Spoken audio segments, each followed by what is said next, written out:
Френкель – самая дорогая лошадь в мире. Скакуна оценили в $200 миллионов.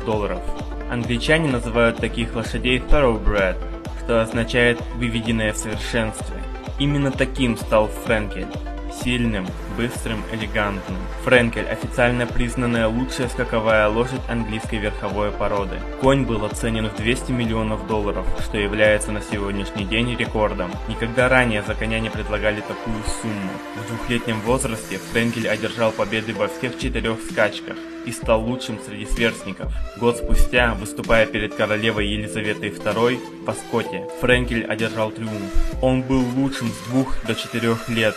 И по легкой, и по тяжелой дорожке. Все специалисты отмечают природный незаурядный талант. Рейтинг лошади, согласно Timeform, составляет 147, а это самая высокая оценка, которую когда-либо получала скаковая лошадь, что делает Френкелина величайшей скаковой лошадью.